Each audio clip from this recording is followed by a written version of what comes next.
Voters are still in lines as the polls come to a close on election night 2018. They'll get their chance to make their voices heard as a history-making midterm election comes to a close. At stake tonight in Arizona, one of the most closely watched races in the nation, Republican Martha McSally faces off against Democrat Kyrsten Sinema to become Arizona's first female U.S. senator.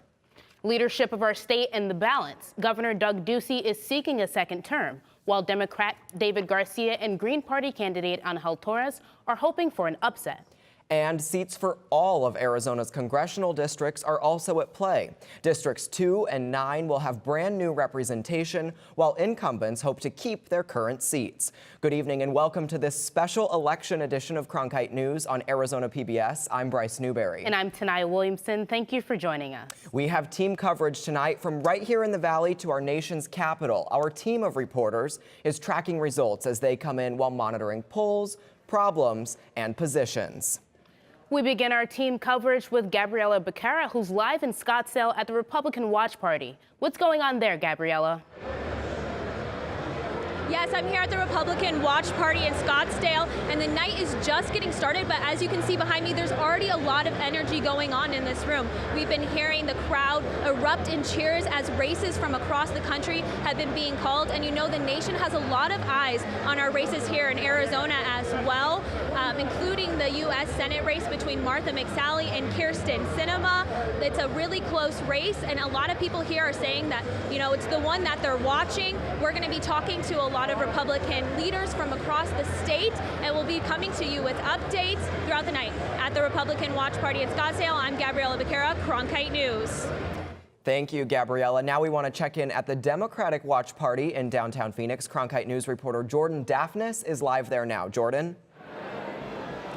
The Democratic Watch Party is at the Renaissance Hotel, and doors opened just about an hour ago, and people have been filing in since.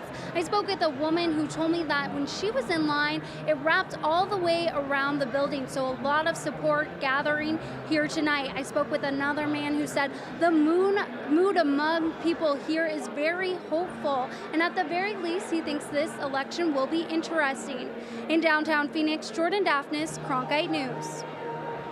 Thanks, Jordan. And right now, votes are still being counted at the Maricopa County Tabulation Election Center in Phoenix. Jimmy Jackson is there live. Jimmy? Places open. Look, we did have some concerns. Hey, can you guys hear me? Yeah, we've been here all day waiting for results to come in. Right now, we have some current initial numbers. In the senatorial race right now, it looks like Martha McSally is ahead. We will have more information on that a little bit later. But just to give you a little bit of context, there has been substantial voter turnout so far. There's about 277,000 in-person ballots that have been cast today, which is up from about 165,000 in 2014 in the last midterm. Today it's been pretty smooth around Election Central. We haven't had that many problems. There were some problems in Chandler earlier today with a polling place that was not open, which hindered some people from voting. But most of the problems have been resolved pretty quickly. There was a request earlier to keep polls open until 9 p.m., but a judge has rejected that request. So we will be giving some more information in the coming minutes. I'm at Election Central, Jimmy Jackson, Cronkite News. Jimmy, thank you. Right now, search engines are showing a striking increase in election interest among minority voters, especially Latinos. Lillian Donahue is in our Washington bureau with the latest. Thank you, Bryce. Now, Latino voters are certainly showing up to the polls. As of November 3rd, 170,000 Latino voters had already cast early ballots or absentee ballots. But what you may not know is that as of today, now Google Trends have released saying that donde votar, or where to vote in Spanish, was the highest searched trend today in the United States. This is a part of a larger trend of Latino voters getting out to the polls and grassroots organizations trying to push the Latino vote out also in Arizona. Now, there were also other trends, but none compared to that one. They were all around 300 to 400% spike today. Those were election day, polling place, and voting. Pretty simple. In the Washington bureau, Lillian Donahue, Cronkite News. Thank you so much, Lillian. We're also in the nation's capital tracking races across the country. Our reporter Imani Stevens joins us now live from Washington, D.C. Imani?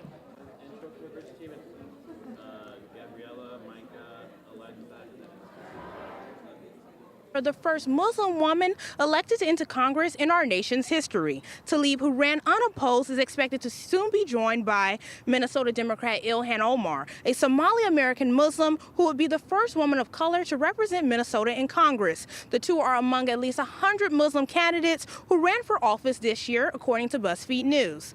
Live at the Capitol, I'm Imani Stevens, Cronkite News. Thanks, Imani. We go live now to our First Amendment Forum downstairs here on the downtown Phoenix campus where an election party is taking place. Ashley Mackey is there. Ashley? Go. Hello, thank you. We're live in the First Amendment Forum where ASU students from all over the country, all over the state are watching the results come in. I'm here with Daniel Carrillo, who is a first-time voter. Daniel, what has been your experience so far this year? Well, I think it was a very exciting time to vote, and say I chose to stay registered in Florida simply because I thought it was such an important election. For example, in my congressional district, we've had a Republican there, fairly center-right, for the last 27 years. So this year it was a big opportunity for that to flip, and it did. Of course, the governorship was a big deal. It hasn't been Democratic since the 1990s. We did have this one person, Charlie Crist, that now he's a Democrat, but still at the time he wasn't.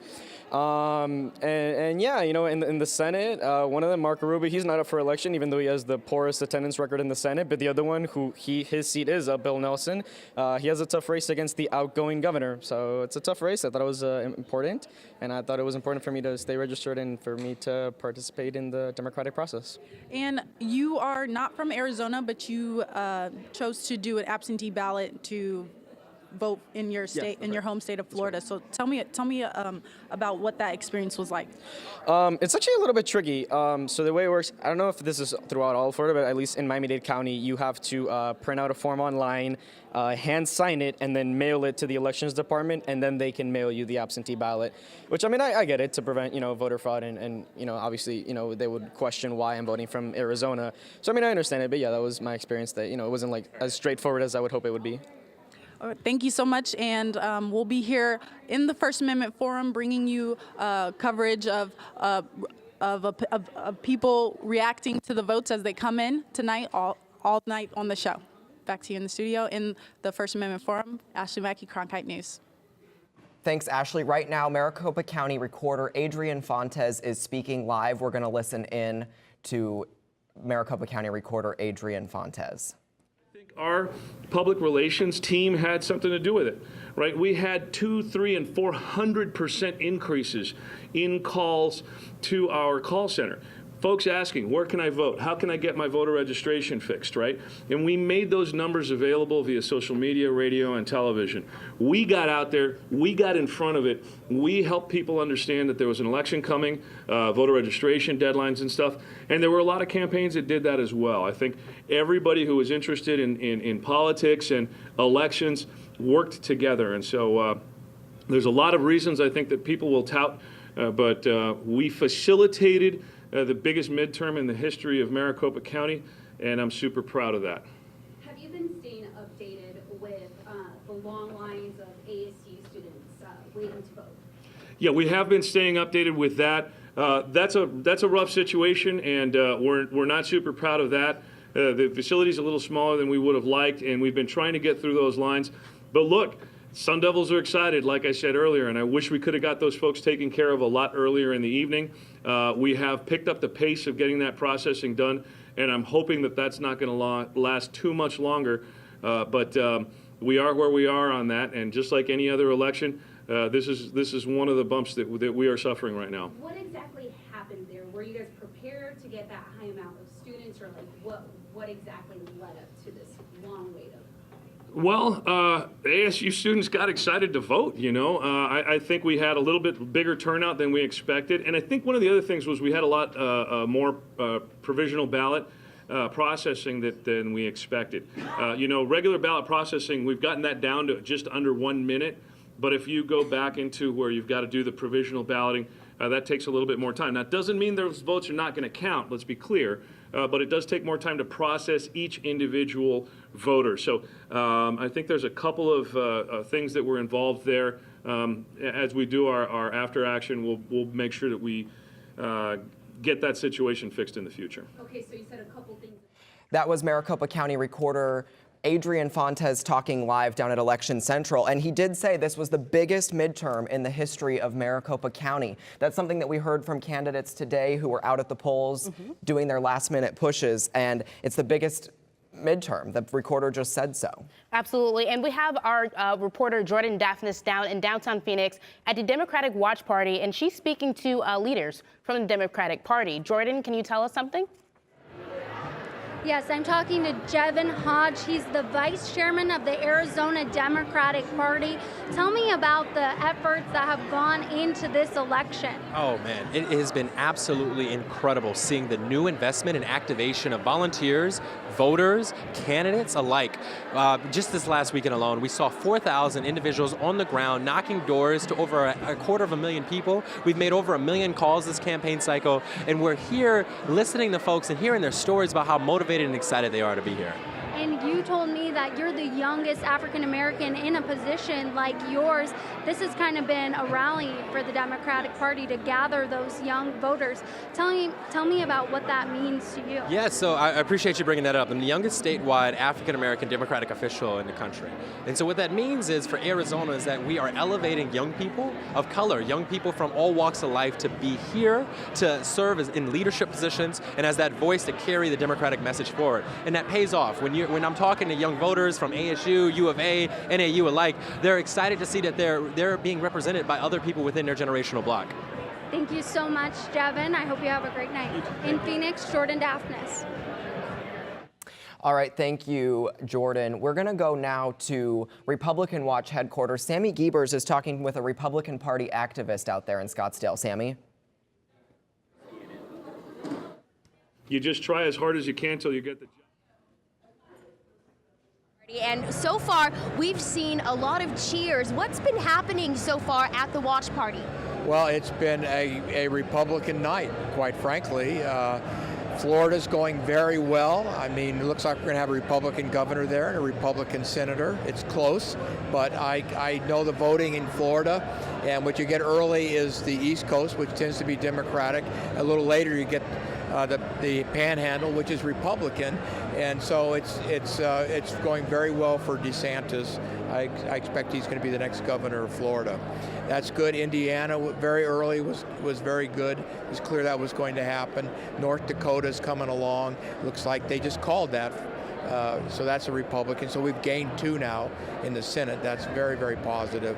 So I think it's a great night for Republicans. And what do those victories mean for Republicans? I call it the Trump effect. What happens is, and I think this is the problem they're having with the polling these days, is they don't get that there's a lot of people that they aren't polling that don't say anything, but they vote Republican. It's what Richard Nixon used to call the silent majority. Well, we still have a silent majority here, but it's the Trump effect is what I call it. So what Trump has been doing for the last month out there campaigning hard for Republicans has paid off. And now you've seen several of these elections, several of these campaigns over the years. How is this different than past? Well, because it's an off-election year, and usually the party in power, the president, loses. But this time what we're seeing is we're gaining. So that's positive. Great. Well, thank you very much. I'm here at the GOP Watch Party. We'll take it back to you guys. Sammy Giebers, Cronkite News. Thank you so much, Sammy. We appreciate that update. We now have our reporter, Micah Bledsoe, who's live in downtown Phoenix at the Democratic Watch Party, and she's speaking with an activist from March for Our Lives. Micah, what can you tell us? Right now, I'm standing here with Nathan Simmons, who is the political director of March for Our Lives here in Arizona. Nathan, can you tell me more about why you decided to get involved with our chapter? Yeah, so back in 2012, when the Sandy Hook shooting happened, I was a little too young to really understand what was going on. But now that I look back on it, that was actually my brother's school. And when I look back on that and I realized what little action happened after that happened. And no one really talked about it 2 weeks after it happened. And that's, I mean, that's an unreal tragedy that no one's even willing to talk about.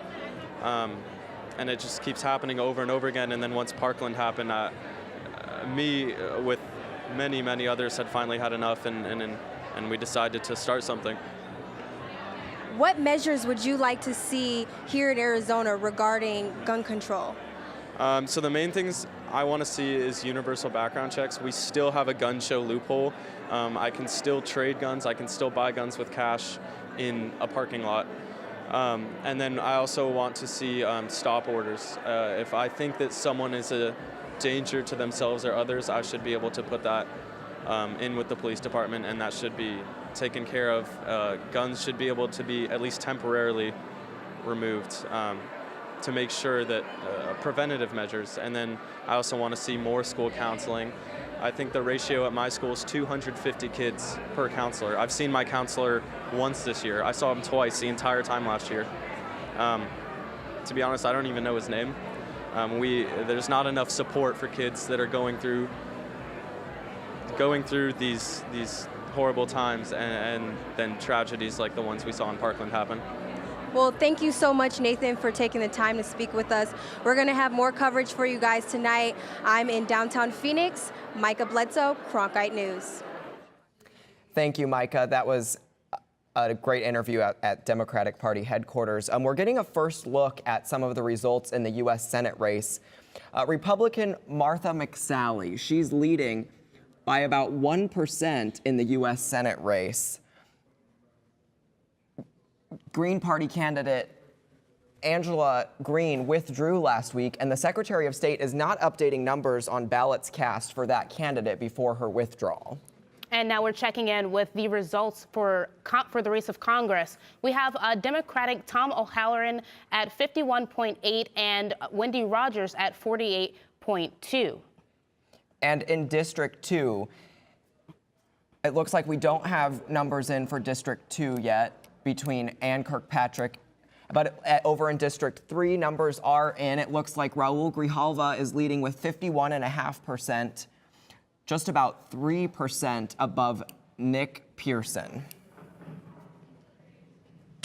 And in District 4, we have David Brill at 32.1. We have Paul Gosar at 66.7. And we have Green Party candidate Hariashak Gregor Knorr at 1.1.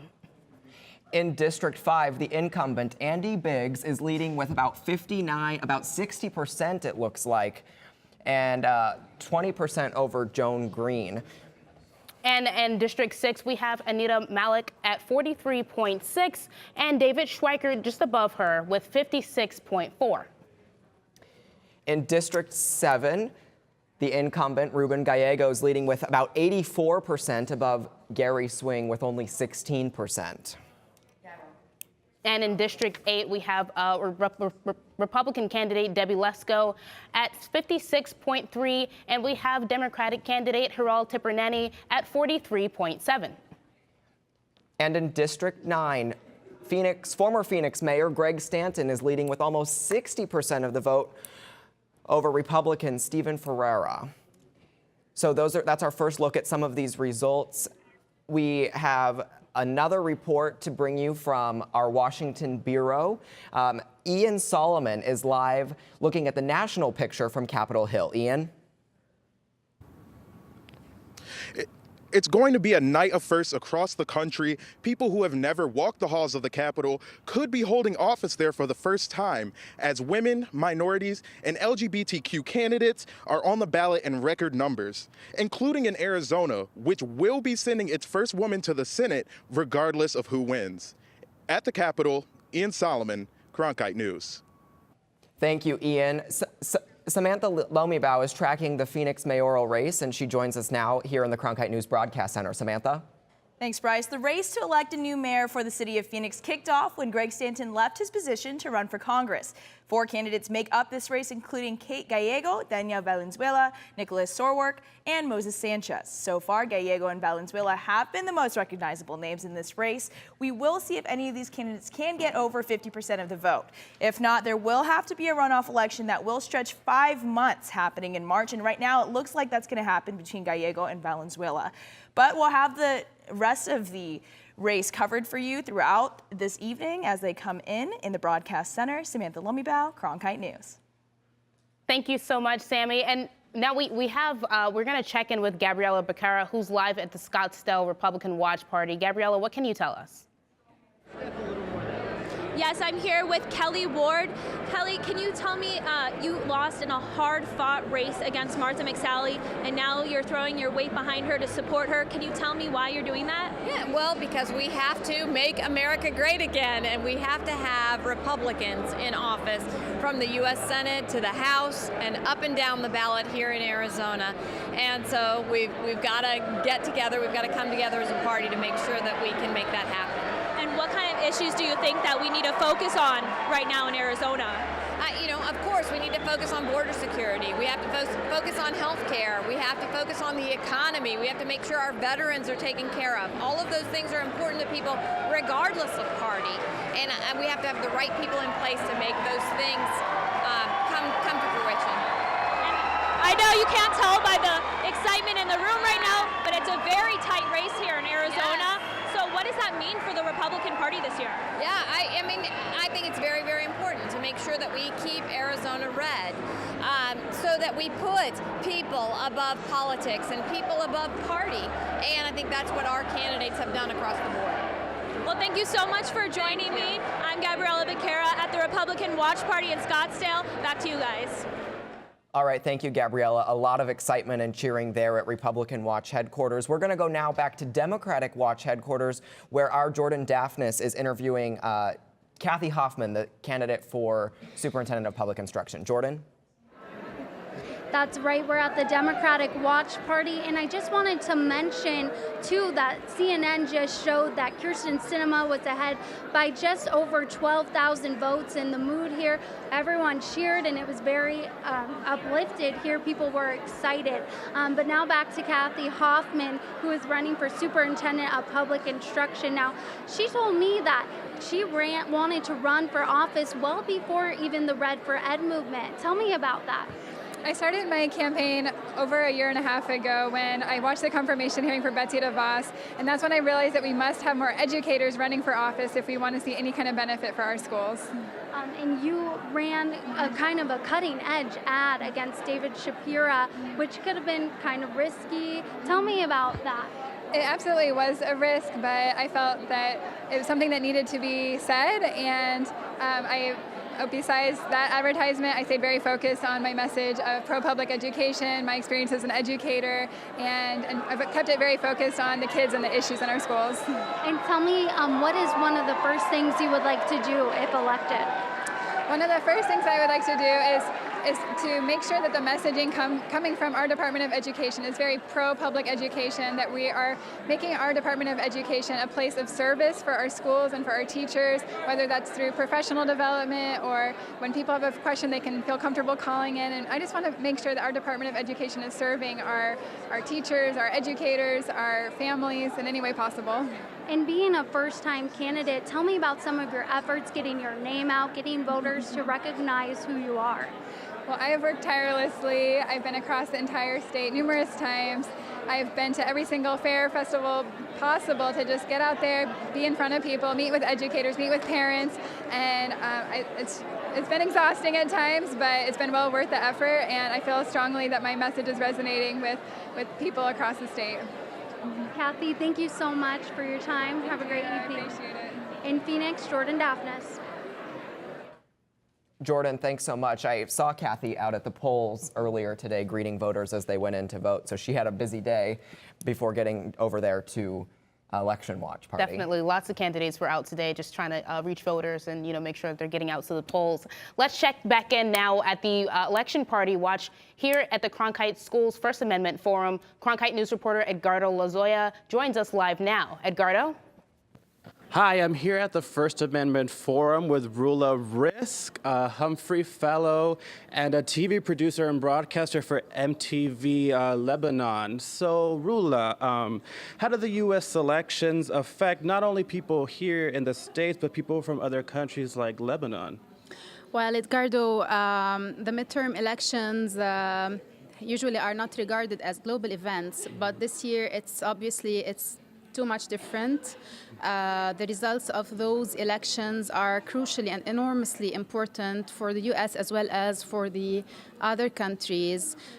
Those results will not only change the future of the President of the United States, but also probably the policies of the Americans or America for the coming 2 years and beyond.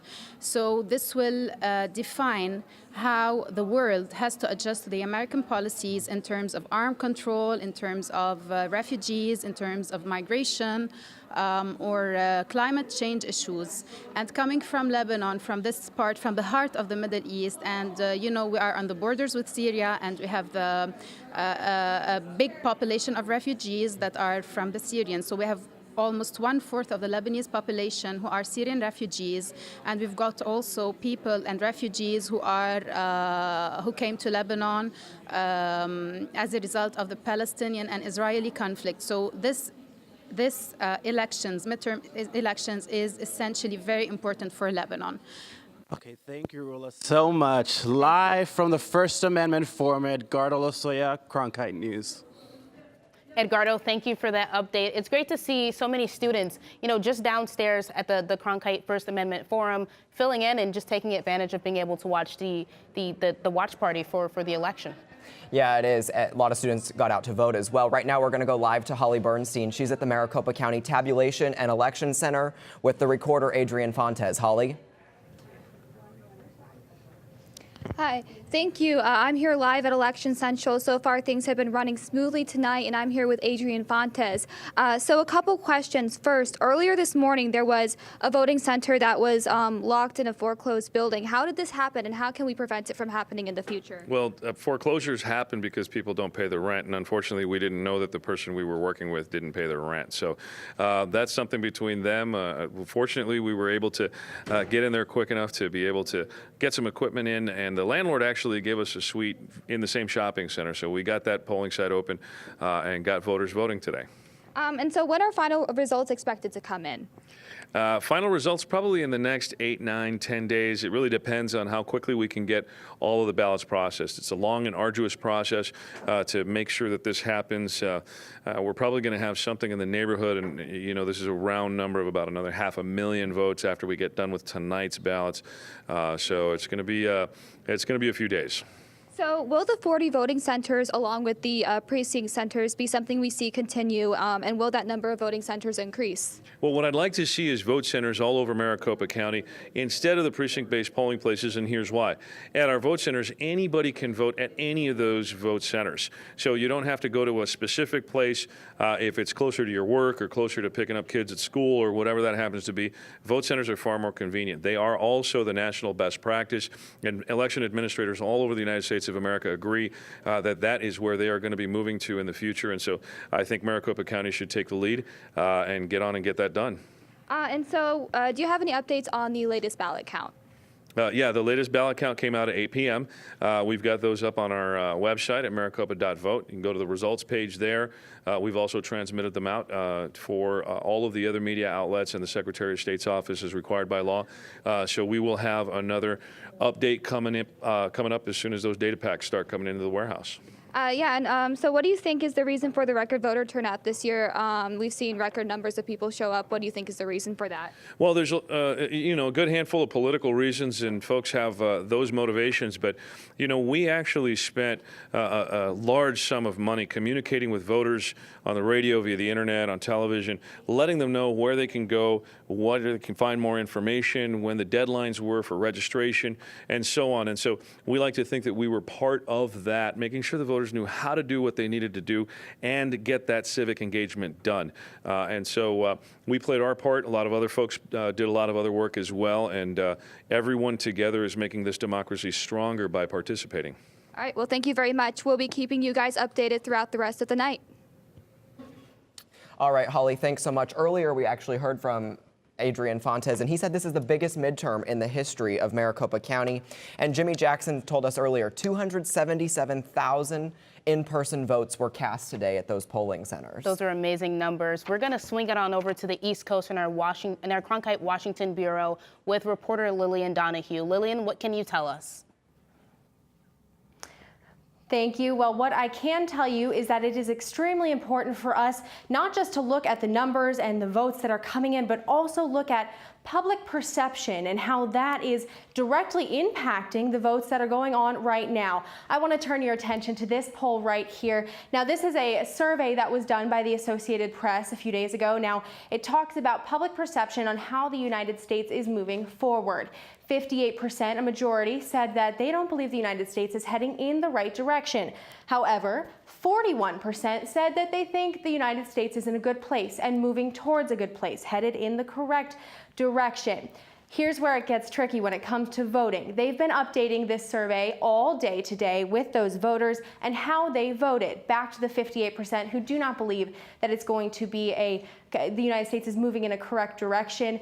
They are voting primarily 78% Democratic and only 16% Republican as of 10 o'clock. Now, they think that there is a striking difference when it comes to party lines and how you view, how people perceive how the United States is moving forward, as opposed to 41%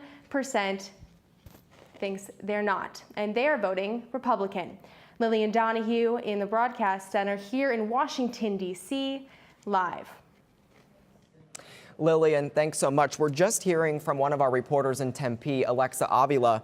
She's at the ASU campus. The polls closed about an hour and a half ago, and there's still about 40 people in line at ASU, so people are still casting their ballots. But if they were in line at 7 p.m., those votes will be casted. We're going to hear now from reporter Carla Maldonado, who's live in downtown Phoenix at the Democratic Watch Party. Carla?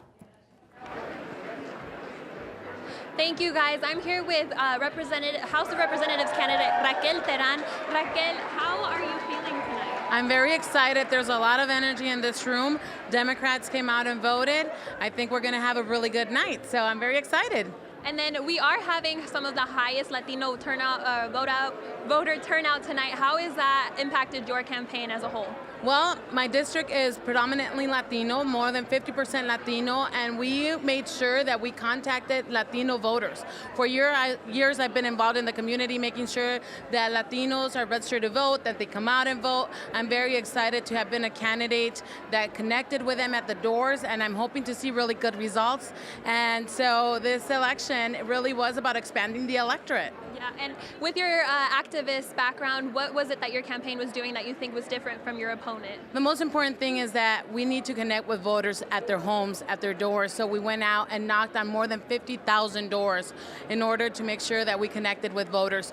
Personally, I knocked on 6,000 doors. So I made sure that there is a solid relationship and that we have people who are having plans to come out to the polls. And that helps everybody up and down the ticket from the U.S. Senate race to the propositions. And some of the issues that are very big in the Latino community right now are immigration and healthcare and stuff like that. How are you going to work if you are elected? How are you going to work for the Latino community? Well, as we went door to door, that was one of the questions that we asked. What are the issues that concern you the most? And among those issues were education, the economy, immigration, and healthcare. And many other things were brought up to me at the doors and to our volunteers. But absolutely, those are the issues that we want to make sure that we move forward at the state legislature, from making sure that our teachers are paid, our teachers and support staff are paid a fair wage, and also that our schools have all the resources that they need, that we bring back jobs into our district. The median income in our district is $29,000, so we need to make sure that we're working on that. And of course, there's always a healthcare for all. Healthcare should not be a privilege. It needs to be a right. So we need to make sure that we're fighting for that. And last is keeping families together. Perfect. Thank you so much for taking some time to talk to us. Thank you. Thank you for having me. All right, Carla, thanks so much for that. Now we're going to go back to Republican headquarters in Scottsdale. Our Gabriela Becerra has an interview with David Schweikert. He's the incumbent in District 6. Gabriela? Yes, I'm here with David Schweikert. He is running for re-election for District 6. Can you tell me what are some of the issues that you want to focus on once, if you're re-elected? Look, I'm blessed to be on the Ways and Means Committee. So we have jurisdiction on everything from tax to trade to Medicare, Social Security. So your plate is quite full. And the reality, with 74 million baby boomers moving into retirement, we have a lot of retirement security type of issues, which are complicated and stunning amounts of money that we really need to step up and work on. What about voter turnout this year with the younger? There's been an increase in voter turnout in the young people in Arizona. What kind of issues do you think need to be focused on for them?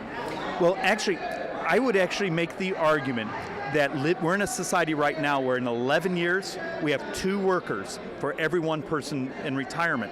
This whole sort of demographic curve throughout our community is going to affect the tax situation, the regulatory situation, the cost situation for those under 50, under 40, under 30. So our younger voters, our younger workers, as much as security for those moving into retirement. So this has been a really tight race for Republicans, between the Republicans and the Democrats this election season. What are your thoughts on how close it is? Look, I would actually phrase it a little bit different. It's complicated. It matters on sort of the races themselves. The U.S. Senate race looks like it's going to be neck and neck, and maybe a couple days before we know. What's fascinating is tremendous turnout, it appears, but it also looks like right now that turnout pretty much just voted along their own party lines. So I find that a little concerning that a lot of that swing middle seems to have disappeared. Thank you so much for joining us, Congressman. At the Republican Party in Scottsdale, Gabriela Becerra, Cronkite News. Gabriela, thank you so much. David Schweikert was elected in 2010, and he's looking to, take on another term in Congress. Right now, we're going to turn things over to Jordan Evans, who's here in our studio tracking the latest social streams on the election. Jordan, what can you tell us? Yes, tonight, definitely a lot I am looking at here in our Cronkite News Social Media Center. In fact, Garrett Archer has been the most popular as we track the midterm elections here on social media. He's the senior analyst for the Secretary of State's office, and he's been keeping tabs on voter turnout as the election results come in as we speak. But I want to take you right now to Adrian Fontes. This was him on Twitter about 3 o'clock, where he said 691,000 ballots have gone through the Central Court so far this election, and we have begun to see those results come out at the 8 o'clock hour, as we heard from Holly earlier today, that the final results will take days to, in fact, tally up, as I should say. And then turning our attention now to David Garcia. This is what he said about an hour ago. And as we can pull up David Garcia's tweet, as you can see it behind me, over the last 18 months, I've had the distinct opportunity to run to be your governor. And now that the polls are closed and all the ballots are cast, I want to extend my heartfelt thanks to every single one of you that came out and supported a vision for a better Arizona for all. As there's no surprise, of course, as we see with how the governor's race could turn out. And then Coconino Elections just recently said about 20 minutes ago to stand by for the results. They are having some problems with the computer that is used to post those results, and this does not affect their ballot counting system because it is not connected to the computer. So they are, again, apologizing for having the delay, I should say. But they did also just tweet about 10 minutes ago saying their PDF report is up now, and they are working with the Arizona Secretary of State's office to get the web graphical system to work, and the PDF shows the results for the early ballots that have been counted so far today. So definitely a lot I am tracking here in our social media center here at the Cronkite Studios. I'll send it back over to Bryce. Thank you. Thank you, Jordan. We are tracking a lot of stuff here in Arizona, but also across the country. Let's check in now with Abdel Jimenez. He's live in the broadcast center. Abdel? That's right, Bryce. In Florida, the race for both governor and Senate are incredibly tight. For the Senate seat, Republican challenger Rick Scott, the former governor of the state, holds a slight lead against Democratic incumbent Bill Nelson. In the race for governor, Republican candidate Ron DeSantis also has a slim lead against Democrat Andrew Gillum. At this hour, Florida continues to be one of the most closest watched states, as it has been the case in many past elections. Moving on to Georgia, Democrat Stacey Abrams is trailing behind Republican Brian Kemp. It's another closely watched race, as the outcome will determine whether Abrams becomes the first black female governor in the history of the United States or not. And in the also very hotly contested race for the Senate in Texas, the Associated Press is calling incumbent Ted Cruz as the winner. We'll keep you updated on more results. All right, thanks, Abdel. Just to recap a little bit here, 277,000 votes were cast today in person at the voting polls. Right now, we need to go to Micah Bledsoe. She's live in downtown Phoenix at the Democratic Watch Party. Micah? I'm here with Jennifer Black. She's a former Phoenix, Arizona resident that lives currently in California. Jennifer, tell us why you decided to travel all the way back to Arizona for today. Well, I came here with my two sons. I have two boys, Calvin, who's 16, and Jaden, who's 12, to really teach them about the importance of being responsibly and be responsible civically and to be civic-minded. And we really think it's super important to get people to go get out and vote for our Democrats in Arizona. So we want to come out here and support our candidates and really support the people that we want to vote for in the Senate and the House for Arizona.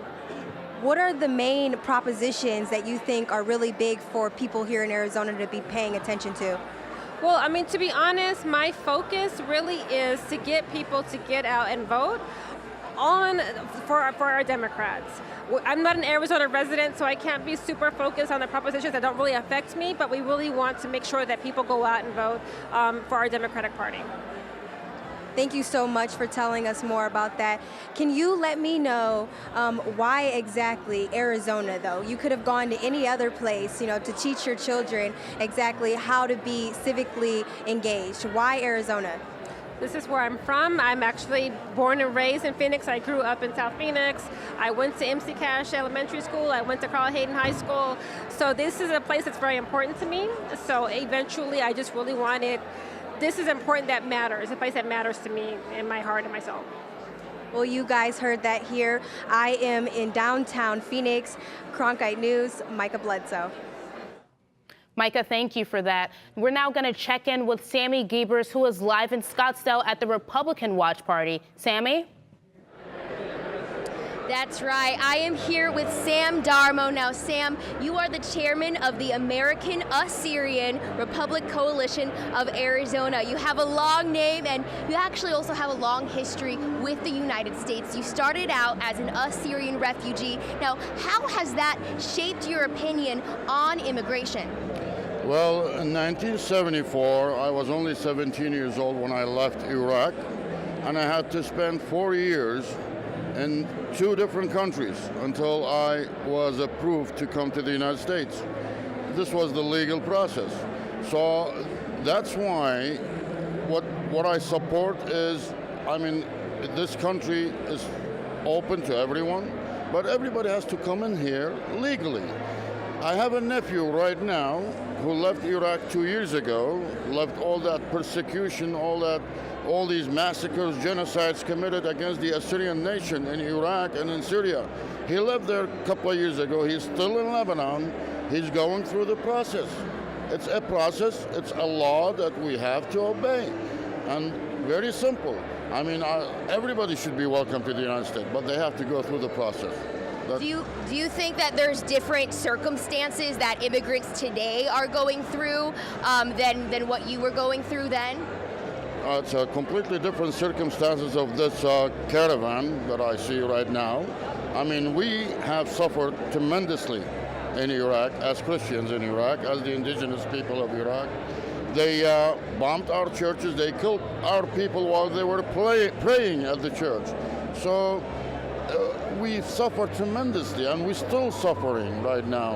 And the other reason we are supporting the Republican Party and the immigration policy is because we've seen that the role of Democrats toward especially the persecuted Christians in the Middle East is very wrong. I mean, Republicans freed us from Saddam Hussein. Democrats, during Obama, ISIS got stronger, and here comes Trump, and he gets rid of ISIS. ISIS destroyed many of our 2,000-year-old churches. Right. Well, thank you very much for sharing that with us. We're going to go ahead and toss it back to you guys at the GOP. Sammy Giebers, Cronkite News. Sammy, thank you so much for that update. Votes are being counted right now at the Maricopa County Tabulation and Election Center in Phoenix. Jimmy Jackson is there live. Jimmy, what can you tell us? And we run Central, where there have been ballots so far, but I just want to caution you that the results that you are seeing now are just early voting ballots. There has been 277,000 in-person ballots cast today, which is up from 165,000.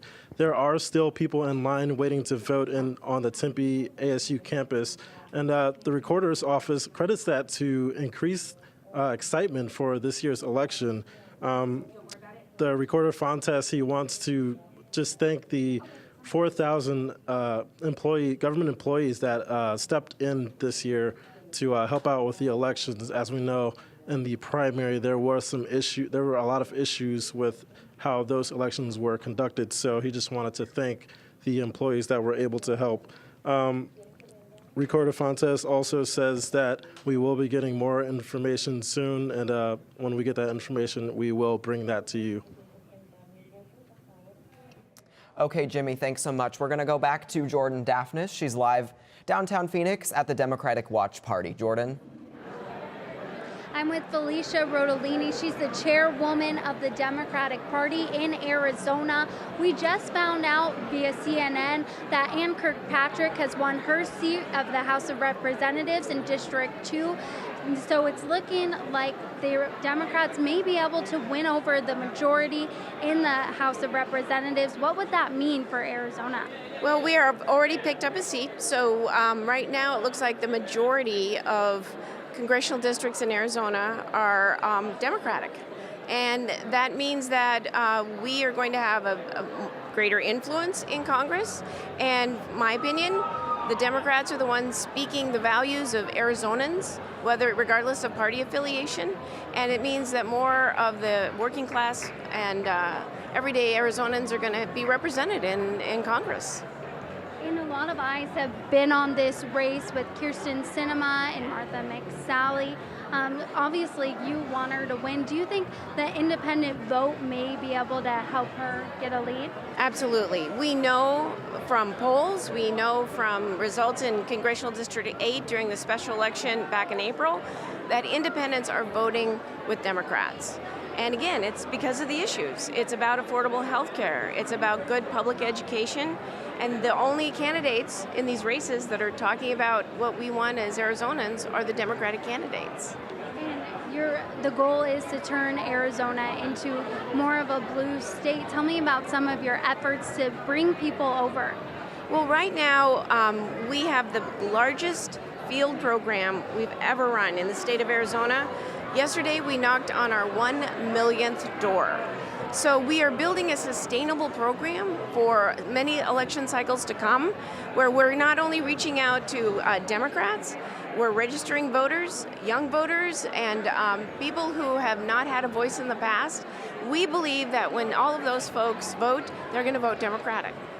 Felicia, thank you so much for your time. Back to you guys. All right, Jordan, thanks so much. We're going to go now back to Republican Watch headquarters in Scottsdale. Gabriella Becerra is speaking with Debbie Lesko. She's the incumbent for District 8. Gabriella? Yes, I'm here with Debbie Lesko. She is the Congresswoman for Legislative District 8, and she's running for a re-election tonight. Congresswoman Lesko, tell me, you just ran last year in a special election, so what is it like to run just a year later almost? Well, it's been less than a year, quite frankly. This is my 4th election that I've won since February of this year. And so it's been a heck of a run this year. I've had to hit the ground running and just keep going. I'm absolutely blessed to serve in the United States Congress, and I want to thank God, first of all, and then the voters for getting me this opportunity to serve them once again. It's a wonderful night. So if you win tonight, what are some of the issues that you want to focus on this term in office? One of my #1 priorities is helping the people that live in my district, and I've told that to my staff. We've helped dozens of veterans, people with Social Security issues, Medicare issues, immigration issues, and I really think that that is the most enjoyable part of my job. I also think we really need to, Congress really needs to do immigration reform. We need to secure the border. We need to get rid of some of these immigration loopholes so that people can't just flood across our borders seeking asylum and we don't have enough courts to handle them. This is a problem that needs to be addressed, and I'm hoping that both Republicans and Democrats can now, after this election, get together and solve the problem. And one of the issues that is on the ballot this year is Prop 305, the Empowerment Scholarship Accounts, and you have been supporting this. Tell me why you're supporting this prop. I believe in school choice. I just think parents should be able to choose the best education for their child. Well, thank you so much, Congresswoman Lesko, for joining us. In Scottsdale, the Republican Watch Party, Gabriela Becerra, Cronkite News. All right, Gabriela, thank you so much. Debbie Lesko leading by about 13% in Congressional District 8 this evening. And if you're just now joining us, this is special election coverage on Cronkite News. We're covering it online and on social media, on our social channels, cronkitenews.azpbs.org for more online coverage. Absolutely, Bryce. And we're going to go now live to our First Amendment Forum here on a downtown campus to check in with the Election Watch Party with reporter Ashley Mackey. Ashley, what can you tell us? Thanks, Tanaya. I'm here in the First Amendment Forum, where ASU students are continuing to watch the results come in on the big screen TV. Standing with me is Angelica Cabral. She is a member of the ASU undergraduate student government who helped to put on this watch party event. Millennials were expected to turn out in larger numbers this election. Why do you think that is? I think young people are getting really excited now, and they're kind of seeing that their voice does matter. I mean, historically speaking, young people don't really turn out, but I think a lot of people are realizing that, saying stuff on Twitter isn't going to give them like the change that they want to see. So they're kind of combining that civil disobedience with also showing up to vote. Your organization put this event together as part of the Get Out the Vote effort. What was that experience like? Yeah, so we had like a number of initiatives. We had like a Rock the Vote effort where we handed out like sheets, nonpartisan sheets about the candidates and the propositions, and also had some bands playing. We had like kind of a social media like Why I Vote campaign. And I feel like what I was seeing is like whether it be for like a whole number of reasons, lots of them different from each other, people were really excited to like show up today and to really have their voice heard. Awesome. Thank you so much for your time. In the First Amendment Forum, Ashley Mackey, Cronkite News. All right, Ashley, students were excited and candidates were excited that students were voting as well. And now we're going to check in with Carla Maldonado, who is live downtown Phoenix at the Democratic Watch Party, speaking to Attorney General candidate January Contreras. Carla? Hi, thank you guys. So January, how exactly do you plan on protecting the safety of families here in Arizona? The Attorney General office has a lot of roles in the way that it does that. We have a criminal division where we can be assertive around domestic violence, around sexual assault, not necessarily prosecuting all those cases because they happen at the county attorneys, but leading culture change, being a part of training and prevention. Kids in the foster care system, we're involved with every single one of those cases. If someone is scammed, whether it's a one-off at a small level or whether it's widespread, we have the job of making sure that we're holding them accountable and standing up for the people of Arizona. Thank you. And then what makes you different from your opponent, Mark Bronovich? I think the biggest difference is that I won't allow for the office to be used for these very political partisan issues. Right now, the Attorney General that is in office is suing to eliminate health care for hundreds of thousands of Arizonans. The Attorney General is elected to serve these people, not to go against them in this way.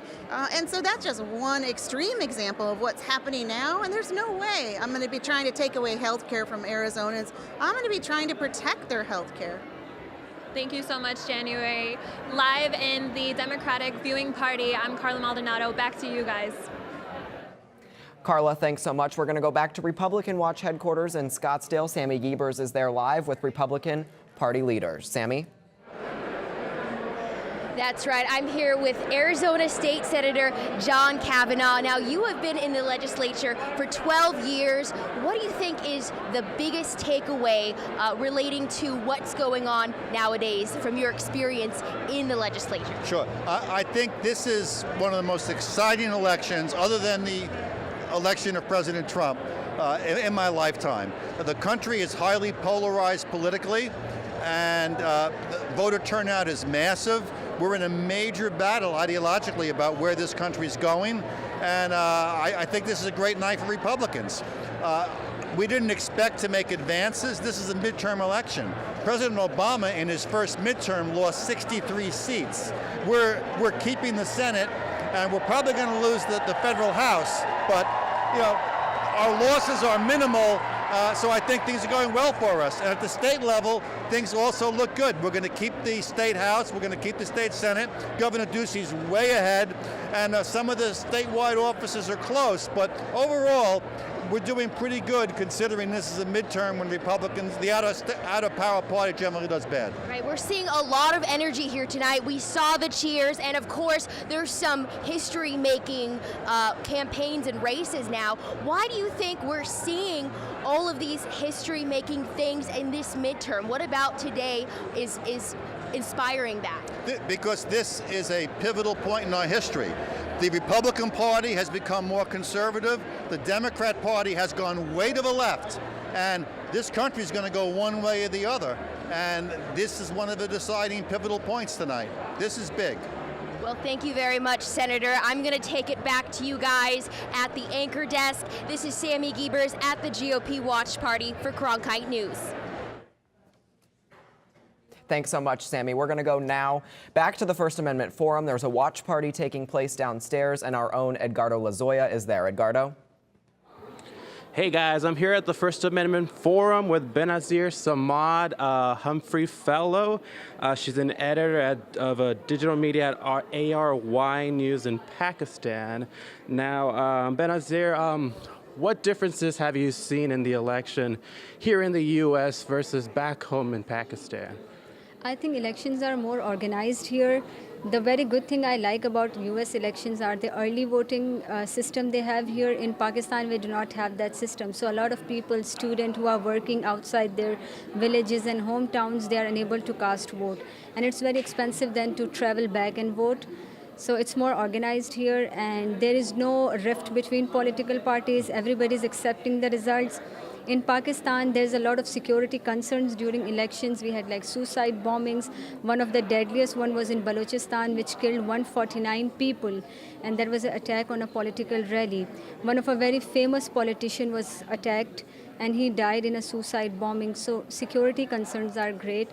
And then a lot of army is deployed to monitor all the elections, but it's more calmer and more tranquil here. Yeah, for sure. And how do you think these elections affect the people back home in Pakistan? I think whoever wins, we look for more friendly relationships with America. We are allies in war against terrorism. America has taken a firmer line against Pakistan under the leadership of Donald Trump. So we look, whoever wins, we just look for a friendly relationship, improved relationship, and not just to the government level, but also people to people level. Yeah, for sure. And have there been any... Of course, I think one of the good thing about here is the electronic voting system. In Pakistan, why people say the elections were rigged? Because we do not have a sound technical system. Our results were delayed for 2 to 3 days. Here, the results are more prompt. So when the results were delayed, we were told that, it was due to the technical fault. But people were raising questions about the authenticity, and they thought they were deliberately stopped. So due to unavailability of sound technical system, the results are, seen more questionable. So here, due to the electronic system and good technical system, they seem more transparent. And do you think any of the problems with voting in Pakistan affect people going to use their voice back home? I think the voting time is also very limited. Like it starts from 8 to 5, and then then there are long queues, and people have to go. And then it was in summer, so it was like you have to stand in a queue and vote. And here it's like the timings are even more than back home in Pakistan. Okay, well, thank you so much, Benazir. I appreciate it. Here live at the First Amendment Forum, I'm Edgardo Lozoya, Cronkite News. Edgardo, thank you so much for that update. We do have a lot of young voters and especially first-time voters out, voting in Arizona today. And regardless of how the votes play out, as a state, we will be electing our first female senator. So I would imagine that so many first-time voters are just excited that they're playing a role in what is going to be history by the end of tonight. And one thing to note about that Senate race also, a Democrat hasn't won the seat for about 3 decades. So history either way. We're going to go now to Maricopa County, where the election center there, Holly Bernstein, is live. Holly? Yeah, so we just got word from Fontes that every single ASU voter who is waiting in those lines has voted, and those data packs are on their way back here to Election Central. And all of the data packs, in fact, are. But let me take you a little bit behind the scenes about what happens once they get here. So ballots are kept in a tabulation center, which is kept locked down, so it's very secure. And the data packs containing voting machine tabulator results are delivered in sealed containers. And there's a protocol in place. And there's also a separate mail-in process, so let me take you through that as well. There's actually a 3-tier signature verification process, so a lot goes on here behind the scenes, and we'll continue to keep you updated throughout the night. I'm going to toss it back to you in the studio. All right, thanks so much, Holly. The line at ASU gone, but they were having problems with the printer earlier today. It looks like everybody there has finally been able to vote. Absolutely, which is great news. Now we're now going to check back in with Gabriela Becerra, who is live at the Scottsdale GOP Watch Party. Gabriela, what do you have for us? Yes, I'm with Phoenix's Vice Mayor, Jim Waring. Can you tell me a little bit about, we've seen a lot of big movements hit the streets in Phoenix this year, the Red for Ed movement and the March for Our Lives movement. Can you tell why these issues are important to our state? Well, I mean, anytime there's citizen activism, I think it's great for people to get involved. Whether it'll affect tonight's races, I don't know. We had a mayor's race tonight in Phoenix that had a pretty wide margin. Kate Geigo had a pretty sizable lead. Going forward, that would make the runoff, more likely to change control of the mayorship pretty dramatically from Thelda Williams currently to Kate Gallego. And so that's something that I'm watching very closely as vice mayor. And if there is a runoff, how will that affect going forward for the next 5 months? Well, we'll still have a mayor who's Thelda Williams right now, who's a Republican. I'm the vice mayor, I'm a Republican. Obviously that would change pretty dramatically if Kate were to prevail. But even if she didn't for some reason, Daniel Valenzuela is the runner-up, so he'll also be presumably in the runoff. He's also a Democrat. So I think you're going to see some change in the city of Phoenix. We've done some great things here recently. To my mind, we've consolidated elections. I think we're probably going to pull out of the League of Cities and Towns, is my guess, tomorrow. At our meeting tomorrow on Wednesday, we're going to get rid of one of the lines of light rail. That's a savings of hundreds of millions of dollars for taxpayers. Pretty excited about those things that might arguably put into the conservative camp when we're in the minority on the council. So I'm pretty pleased with some of the things we've been able to do, given that we don't have nearly as many members as the Democrats do. So it's interesting times, but it will probably change in March when we have a new mayor. And so we need to prepare for that and try to work together to move the city forward. Well, thank you so much for joining us, Vice Mayor Waring, at the Republican Watch Party in Scottsdale. Gabriela Becerra, Cronkite News. Thank you so much, Gabriella. We're now going to toss it over to Jordan Evans, who is still tracking the latest social streams on the election tonight. Jordan, what do you have for us? So a lot of buzz on social media. In fact, a lot of people are saying they're turning their attention now to Sinema and McSally, as McSally is about 10,000 votes ahead so far, according to the Secretary of State's office. So a lot of people are saying they're turning their attention to that, as that could be a very, very close rate. But this is from Paul Gosar about 30 minutes ago. He is saying thank you to his supporters and that it looks like he will be back in Congress. He is saying David Brill ran a hard race. He hopes to see David Brill at Thanksgiving with his large, somewhat dysfunctional, crazy, and wonderful family. So good tweet from there from Mr. Paul Gosar. He has now been elected to Congress again. So it's definitely a lot I'm still tracking here in the social media center. Not seeing a lot from Garrett Archer, who's a senior analyst yet at the Secretary of State's office. He is saying that Pinal County has posted and that Yuma is incoming, and we are still waiting for La Paz County. It is the only county in Arizona right now that they are still waiting to see some results from. So I'll try to keep tabs on those and keep you guys updated here in the social media center. Back to you guys at the desk.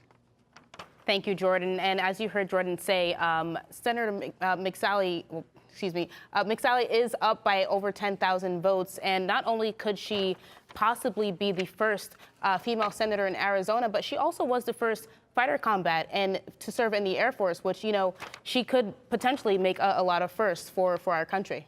Yeah, a lot of firsts for her or for Kyrsten Sinema, Absolutely. no matter which one wins. We're going to go back to Democratic headquarters downtown Phoenix. Micah Bledsoe is live there. Micah?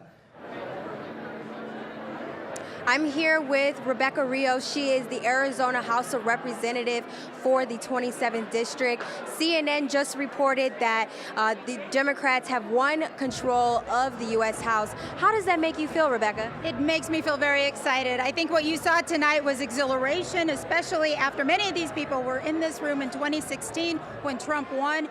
This is victorious for us. This is the beginning of turning back what we believe was a grave mistake in 2016 by Trump being elected. And so I think this is just the beginning of a very good night that we all hope to see expand to include a new U.S. Senator with Kyrsten Sinema. I'm very excited.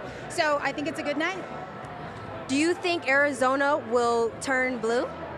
You know what? I think it will take time to turn blue. I think the blue wave is coming. I think in the morning we will see that Arizona is definitely going to be in shades of purple. And in terms of being a red state, those days are over. We are progressing. We are younger. We are more progressive. And I think you're going to see the beginning of this and a state that is going to evolve and become blue over time. Absolutely. How soon do you think it could be until Arizona becomes fully blue? I think in 4 years. I think in 4 years we're blue, and up until then we're purple. Well, thank you so much, Rebecca, for taking the time to speak with me. I'm here in downtown Phoenix. Micah Bledsoe, Cronkite News. Micah, thank you so much for that. We're now going to go back down to our First Amendment Forum here on the downtown campus to check in at the election watch party with reporter Ashley Mackey. Ashley, what's going on downstairs? Thank you, Tanaya. I am here with first-time voter, Cronkite student Tiffany Ellington. She voted at absentee ballot in Arizona, but what's more is her father is president of Run Back Election Services, who's tasked with printing ballots to several counties across the nation, including Maricopa County. What are some things interesting that you've learned? One of the things that I didn't know before was they actually rotate the parties for the individual candidates for each race so that Republicans or Democrats won't always be listed first. And how do you think that has affected people's voting, especially voting absentee? Well, I think what it does is it creates more credibility. It creates more making sure that the race is in the voter's hand and not influenced by any election officials or anyone else. And what was your decision? What was the impact to your decision to vote absentee? Well, one of the things is being at school, I have classes on election day, made it easier for me, and I also can research the candidates as I'm voting, make sure I know what I'm voting for, and not just making a random guess. Awesome. Thank you so much for joining us in the First Amendment Forum. Ashley Mackey, Cronkite News. Ashley, thank you so much. Lots of students watching down there. And our Abdel Jimenez is up here tracking other races. He joins us now from the broadcast center. Abdel? Yes, let's take a look at some of the propositions voters in Arizona will be voting on this for this election. With only 10% of the precinct votes in Arizona, we have 66% of voters who are voting yes on Proposition 126. And that's the proposition that prohibits states and each county, city, town, and district and other political subdivisions in Arizona from imposing a new or increased tax on services that was not already in effect on December 31st, 2007. Now let's move on to the next proposition, Prop 127. And with less than 10% of precincts reporting, only 69% of voters are wanting to vote this mandate down, and this mandate would require electric utilities to increase their renewable energy resources to 50% by the year 2030. For Proposition 305, this is a proposition that would expand the eligibility for the Education Empowerment Scholarship accounts. This is the voucher program, otherwise known, to increase the number of eligible K through 12 students. And about 68% of voters are trying to vote this proposition down. And for Prop 306, this is a proposition which prohibits candidates who finance their political campaigns with public funding from Citizens Clean Elections Commission from transferring any campaign funds to political party or private tax-exempt organizations that attempts to influence elections. That stands about 56% voters saying no. In the broadcast center, Abdel Jimenez, Cronkite News. All right, Abdel, thanks so much. We are going to go through all of the results that we have in right now. So we're going to start first with the U.S. Senate race. Republican Martha McSally is actually leading right now by about 1% over Democrat Kyrsten Sinema. We're also looking at the governor. First off, Governor Doug Ducey leading with 58.3% over David Garcia with only about 40% of the vote. And Angel Torres, just fairly low behind them with 1.9% as well. Now we're going to take it over to the Secretary of State candidates. We have Republican Steve Gaynor in the lead with 51.3% and Katie Hobbs trailing behind him with 48.7%. In the state treasurer race, it looks like Kimberly Yee is leading with about 56% of the vote. She's currently the Arizona Senate Majority Leader and a small business owner out in the West Valley. And now we're going to go take a look at the Attorney General candidates. We have Republican Mark Brnovich, who's leading with 53.3% and about well over 600,000 votes. And then we have the Democratic candidate, January Contreras, with 46.7% and well over 500,000 votes. In the race for Arizona Corporation Commissioner, a really close race between Rodney Glassman and Sandra Kennedy. Well, actually between all four of these candidates, about 25% of the vote for each of them. And now we take a look at the state mine inspector candidates. We have Republican Joe Hart leading with 53.5%, and then we have Democratic candidate William or Bill Pierce with 46.5%. And looking at the Superintendent of Public Instruction, a really, really close race here. 50.1% for the Republican candidate Frank Riggs and 49.9% for the Democrat Kathy Hoffman. So those are some of the results that we have in right now. We're going to go back to Democratic Party headquarters. Our Jordan Daphnis is live there right now. Jordan? Yeah, I'm with Jalicoy Solomon. She's the state director of Next Gen Arizona. You took this position in March, and that's really when this grassroots effort got started. Tell me about what you guys do. Yeah, absolutely. So Next Gen is running the largest youth vote program in history to make sure that 18 to 35-year-olds have everything that they need to vote. So we've been here since March. We have registered over 21,000 voters. We have knocked on over 100,000 doors, sent over 300,000 text messages to young voters to make sure that they had everything that they needed to vote in the election, and we're seeing it pay off. We've had record turnout here in Arizona today. and you're seeing that the Democrats may be able to take over the House of Representatives. What does that mean to you? Absolutely. So we actually did just have it called. So the Democrats have won the House. What that means to me, someone who is black, who is a woman, who is gay, is that we now have a check on the Trump administration, really the racist and hateful rhetoric we've been hearing from Trump. There are so many people in this country like me that are just fighting to have all of the same opportunities that everyone else has. And what this means for us and for our families is that we will be able to start blunting and fighting really not just on the defense, but offensively to build the world that we all want to live in. And you talked about being up early this week. It's been a very busy week for you. Tell me about what just this week has looked like. Yeah, this week has been crazy. We have 65 full-time and part-time organizers across 23 campuses in the state of Arizona. They have been up at 6 a.m., finishing work at 10, 11 o'clock at night, making sure that across all of these campuses, every young person had everything they needed to vote. So we've been hosting events with petting zoos and pumpkin patches and fun things to get students engaged and excited. We have voter guides that had information on what issues the candidates stood for and where they were not aligned with our values, and we're providing rides to the polls, so doing really everything we could to make sure that young people turned out, and we have seen it work.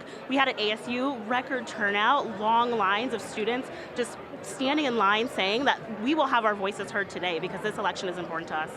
And getting people informed, that can be kind of difficult at times. There's a lot of information on those ballots. Tell me about some of the unique ways you're educating young voters. Yeah, so something that we really have invested in is a lot of digital. So running comparison ads online on social media, because that's really where young people are getting their information from now. They're not watching TV ads and commercials. And so we spent about a third of our budget we spent on digital ads, making sure that we were getting this information out to students, meeting them where they were. They are online, and so we want to make sure that we're reaching them there.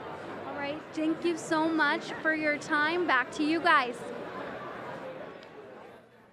Jordan, thank you so much. We now have an update from Sammy Giebers, who's at the GOP party in Scottsdale. Sammy, what can you tell us? That's right, guys. Now, energy is very high behind me. It looks like a speech might begin to start. Everyone's holding up Doug Ducey signs. I'm not sure we'll be able to get him just because everyone is holding up those signs, but energy is really high. Recently, everyone cheered when Fox News put up a statistic on Kyrsten Sinema and Martha McSally. I'm going to step out to show you what's happening behind me.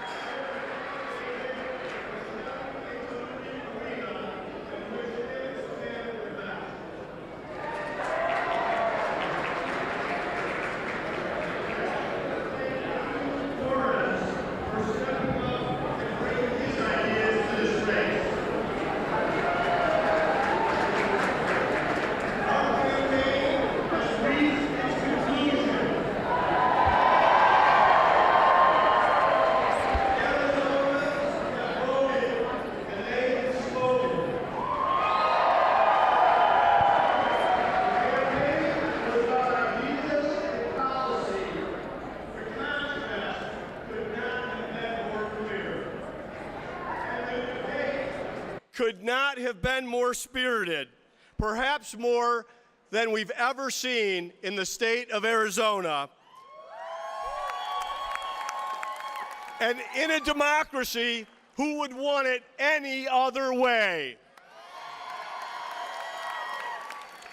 To the people of Arizona, I am humbled by the confidence you have put in me. It is my honor to continue working on your behalf, and I am truly energized by the work that lies ahead. Thank you. All right, Governor Doug Ducey there speaking and thanking voters. We're going to go now to Greg Stanton. He's speaking at the Democratic Watch Party headquarters. In this together. Now, I am a Democrat. A proud Democrat. But make no mistake, I would not be here standing on this stage now if it were not for independents who have put their faith in me and Republicans who cross party lines to say that we deserve better than what we're getting in Washington right now.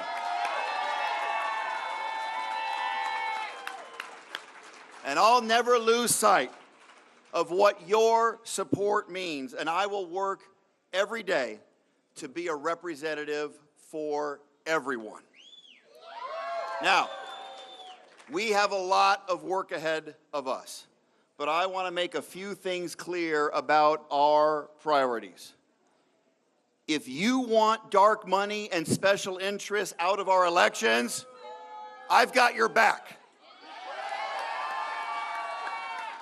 If you want your children to grow up in a community with clean air, water, and energy, I've got your back. If you or someone you love has a pre-existing condition, I've got your back. If you're a senior who relies on Social Security and Medicare, I've got your back. And if you're a dreamer who is contributing to our nation and you want to become a citizen, I've got your back. And I'm ready.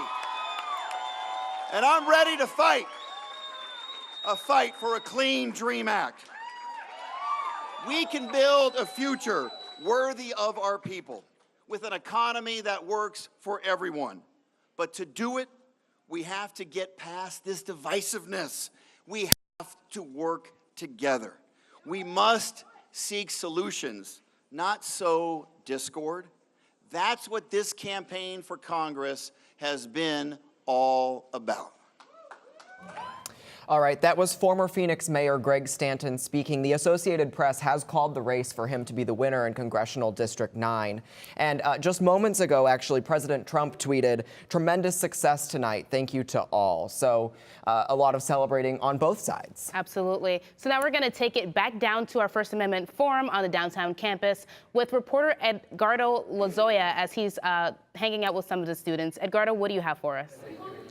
I'm here at the First Amendment Forum where students are starting to clear the room, but I am here with Cronkite student Ricky Cornish.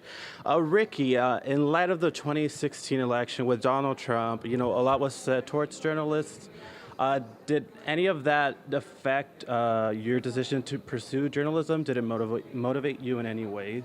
Right. Well, I came to Cronkite last year, and when I came to Cronkite, I was actually pretty nervous, kind of coming from my own family background and everything. Like, journalism is kind of looked down upon a little bit. So I was thinking maybe this isn't the right profession I should go into. Like, if I'm going to be attacked or if people aren't going to agree with what I'm trying to do, maybe it's not a safe bet.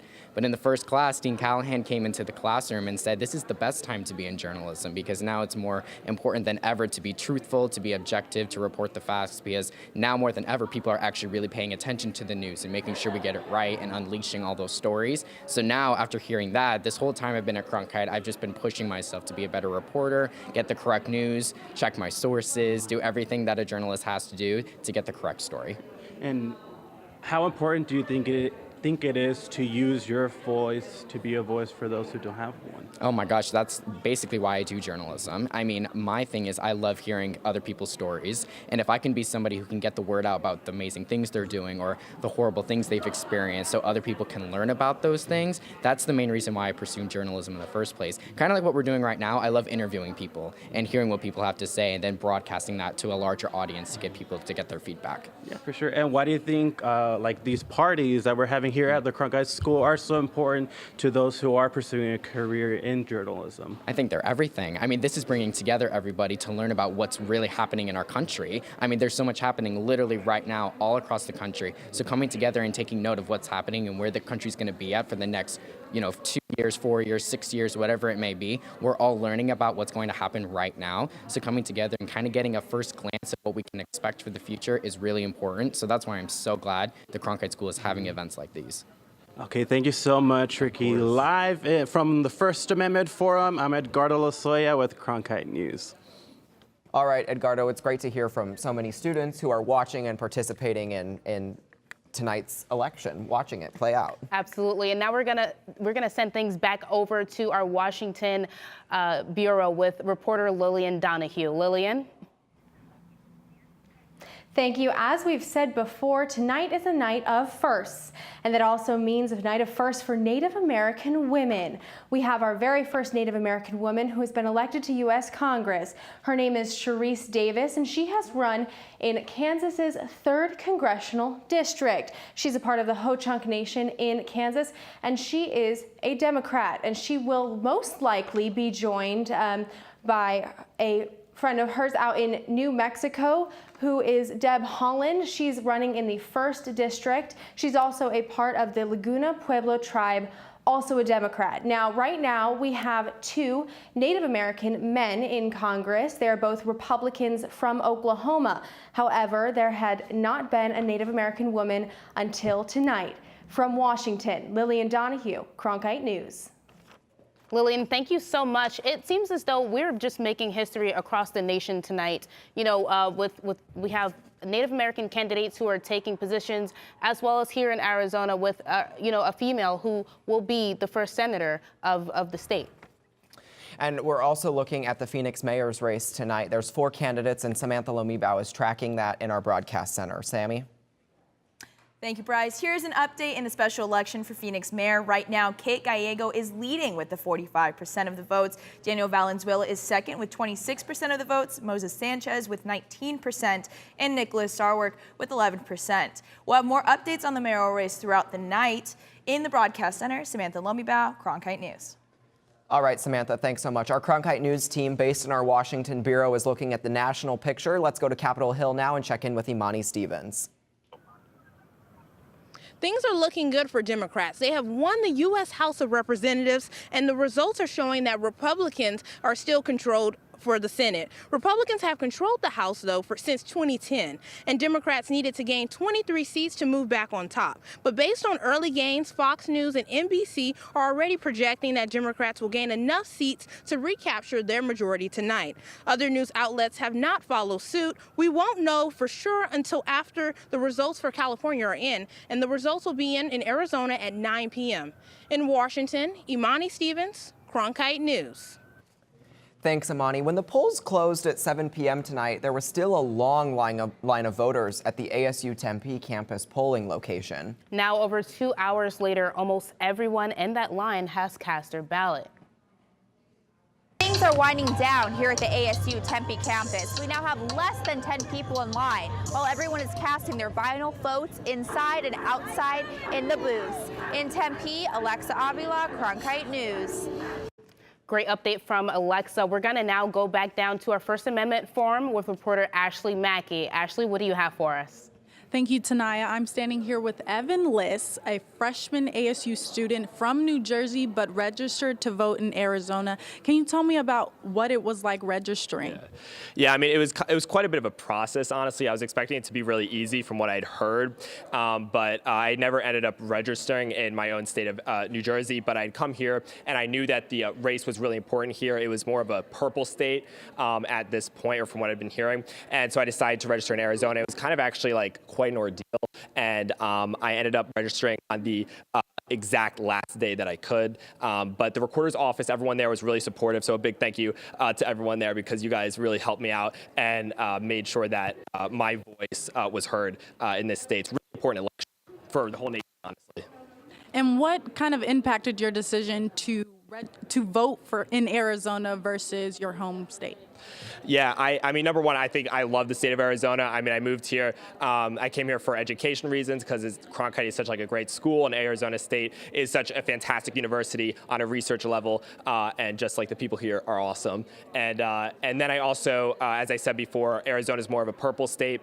My state, New Jersey, is usually leans pretty far left, so I knew I expected most races to go that way, and sure enough, they did from what I'm seeing tonight. But Arizona is more of a toss-up, especially with the Senate race. So I'm definitely happy that I chose Arizona for my vote. For actually my first time voting. So look, Mom, I did my civic duty. There you go. Thank you so much for your time. In the First Amendment Forum, Ashley Mackey, Cronkite News. All right, Ashley, thank you so much. Now, we're going to go back to the Maricopa County Tabulation and Election Center, but before we go there, just some numbers. There were 277,000 votes cast in person today, and that was about more than 110,000 more than what were cast during the midterm back in 2014. So a lot more people showed up in person today. And our Cronkite News reporter Jimmy Jackson is there live. Jimmy? Yeah, we've been reporting that number, 277,000, all night, but we are actually learning that that number is close to 279,000 now. And as we know, that Senate race with Kyrsten Sinema and Martha McSally is very, very close. So, and actually now we actually have more of those votes coming in. Those data packs that we've talked about a little bit earlier have started to come in. So now we can actually kind of get a sense soon of what those 279,000 ballots could mean for the rest of the races. In the Election Center, back to you in the studio. Jimmy, thank you so much for that update. Now, as races are being called around the nation, CNN reports the Democratic Party will gain control of the House. Micah Bledsoe is down at the Democratic Watch Party in downtown Phoenix. Micah? People in the crowd have just begun to quiet down after going crazy because CNN reported that the Democrats have now gained control of the U.S. House. Here we are. As you can see, people are excited, people are cheering, and we're going to have lots of more coverage on Cronkite News. Micah Bledsoe. Micah, thanks so much. A lot of energy out there, and we've seen a lot of energy out at the GOP watch party as well. Absolutely. We're now going to check back in with Sammy Giebers at the Republican watch party in Scottsdale. Sammy? That's right. We're seeing a lot of energy here as well. And like at the Democratic Watch Party, things are quieting down just for a little bit because Doug Ducey, he is the projected winner of the governor's race. And he just basically gave what kind of appeared to be a victory speech almost. And just before that, when they were looking at Fox News over there, they were seeing that Martha McSally was ahead by just a smidge, and that brought up a big cheer as well. Now, she is leaving Congressional District 2, which is another race that has national attention on it because it looks to be very close, and we'll continue to track things throughout the night. And of course, if you're not already, be following us on social media because we're updating that every minute. We have a team there that's working very hard, and we're going to take it back to you guys in the studio. Sammy Giebers at the GOP Watch Studio, Cronkite News. All right, Sammy, thanks so much. That's right, there is so much on social media, so make sure you're following all of our channels. Lots of information, photos, videos coming in. Absolutely. We're going to go back to the Democratic Watch Party. Our Jordan Daphnis is live downtown Phoenix. Jordan? Yeah, longtime Mayor Greg Stanton just gave a speech and brought a lot of energy into the crowd. He is projected to win his race in District 9. He talked about things like getting rid of dark money, supporting dreamers, and promoting clean energy. And the crowd here loved him. They were very excited. A lot of cheering for him. The energy here it's a light mood here. Raul Grijalva is a Democrat in District 3. He's also projected to win his race, and Kirkpatrick, District 2, projected to win her race. So there's a lot of excitement over Democrats taking over the House here. In Phoenix, Jordan Daphnis. Thank you so much. We're now going to head back over to Jordan Evans, who's continuing to track on social media on the election tonight. Jordan, what do you have for us? In a lot of reactions, Phoenix Mayor Greg Stanton has now been elected to Congressional District number 9, I believe that is. In fact, we're seeing a lot of that on Twitter, especially for some people like this guy right here who's saying congratulations to Greg Stanton, as we can pull that up, as he's saying, yep, there we go. He's congratulating now newly named Congressman Greg Stanton. We're seeing that from other people saying that former Phoenix Mayor Greg Stanton just won the Congress seat and that he has got your back. That's coming from his speech just moments ago. Also seeing reaction to Ann Kirkpatrick, who has now been elected as Arizona District 2, and we're seeing a lot of reaction and congrats to her. This is one of her former colleagues congratulating her as her old boss, winning AZ District 2. So definitely a lot that we're seeing, and a few updates that I'm looking at from the senior analyst at the Maricopa County, I believe that, from the senior analyst, Garrett Archer, I should say, they're saying that Graham has been beaten its ballots cast record set in 2010 by 600 ballots. So, and he's still got a lot of buzz here on Twitter and the social media center, and so that's what I'm really continuing to follow. But I'll send it to you guys back at the desk. Thanks so much, Jordan. As you mentioned, Ann Kirkpatrick, some tweets and some energy for her. She ran against John McCain back in 2016 and lost, so she's running again and putting her feet back in the water. We're going to go back to our First Amendment Forum on the downtown campus with the Election Watch Party. Edgardo Lozoya is there. Edgardo? I'm here with Kiara, who is a freshman here at the Walter Cronkite School. Kiara, why do you think it's important to vote? I think it's important that people have their voices heard, no matter which side of the political spectrum you lie on. It's important that if the politicians are going to be making decisions based on the public, that the public be able to accurately represent where they stand on issues, and that everybody should have the chance to most accurately represent the collective's ideas. Thank you so much, Kiara. Live from the First Amendment Forum, I'm Edgardo Lozoya, Cronkite News. We're now going to head over with an update from candidate for Governor David Garcia. What do we have, guys? Who were sick and tired of what was happening to our country, what was happening to our state, and stood up and did something about it. And I want to thank every single one of you for doing just that. Yes. Yes. You took action despite uncertainty. You went out and inspired others, and in my opinion, that is the mark of true leadership. I am moved to be in the room with all of you and honored to have been on this journey with you.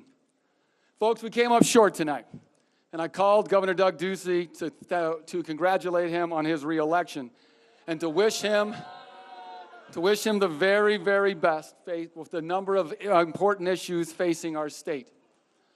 But with that comes an opportunity to thank a lot of important people who got us here and who are going to continue to take Arizona forward. And I need to start with the most important, and that is the people right behind me, my family. Lori and Olivia and Lola. So many of you have seen their faces. So many of you have talked to Lola and Olivia, and you've been so good. I'm an educator, and this has been an amazing education for them. So look out for these two young ladies one of these days after this education. Our campaign team and our team leaders, thank you very much, everybody. Thank you for everything. Team leaders, I can see some of you out there. Thank you for everything you did. You were selfless. You did so much work. We were a people-driven campaign because of you. So thank you very much for everything you've done. Thank you. Thank you. To all of our contributors out there, folks, we had 45,000 people contribute to our campaign, more than every statewide Republican, federal or state. That is some real people power, and I want to thank every single one of you for stepping up and helping us out. Thank you. Yes, thank you. So I stepped into this race because of my fight for public education. That is the number one reason. And I remain proud to have the support of teachers and educators and public school advocates all over the state. And I want to encourage you to keep up the fight. I'm going to be with you to keep it up, folks. Let's keep up that fight. Because as Cesar Chavez famously said, you can't uneducate someone who's learned how to read. You can't humiliate somebody who has pride. And you can't oppress someone who is not afraid anymore. Yes. And all of you leaders out there in the Red for Ed movement, you are not afraid anymore. And I am proud of you. I am proud of you. You are not going to go back to your classrooms passively. You're not going to go back quietly. You are not going to go back and take what has really been taken from you, and that is you're not going to go back to an underfunded, maligned public school system. And I want to tell you how much you have inspired me. Thank you. Thank you. We also have some amazing community leaders and organizations that have worked diligently, fiercely, and have stood with me from the very, very beginning. I need to thank Lucha and Planned Parenthood CWA, CASE, Mi Familia Vota, Chispa, Mi Gente Puente, and One Arizona for all of your work. Thank you very much. You all, UFCW as well.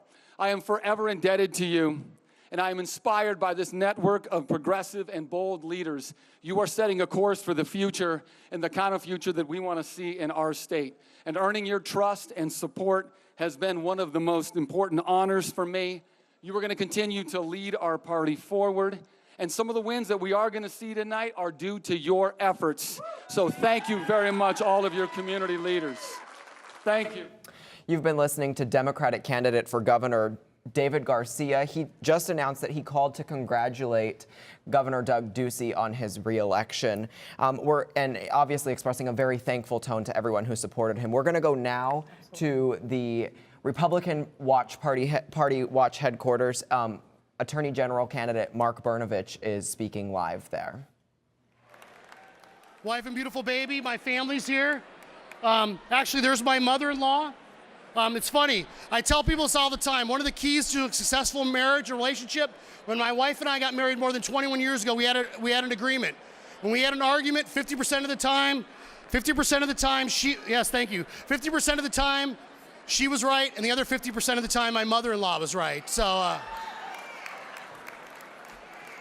my beautiful daughters, my nieces, my sister, and of course, my wife, the Honorable Susan Brnovich. Thank you, President Trump.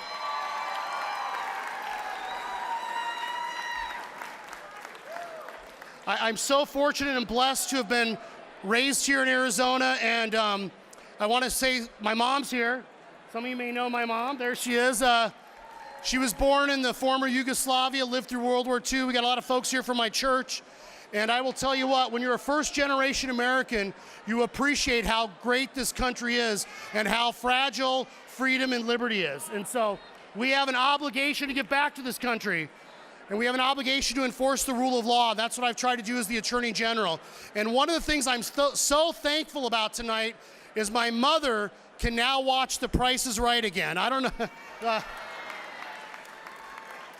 She stopped watching because you may have seen this California billionaire spent more than $6 million attacking me and my family name. We got any fans of Tom Steyer out there? We actually have a Tom Steyer dunk tank in the courtyard. I hope you visit it. I will tell you what, I want to tell you all, thank you all again. Most of you know, when I ran 4 years ago, I'd never run for office. I'd served our country in the military. I was a gang prosecutor, federal prosecutor, because I was brought up to give something back to this country. This country's been so good to so many of us.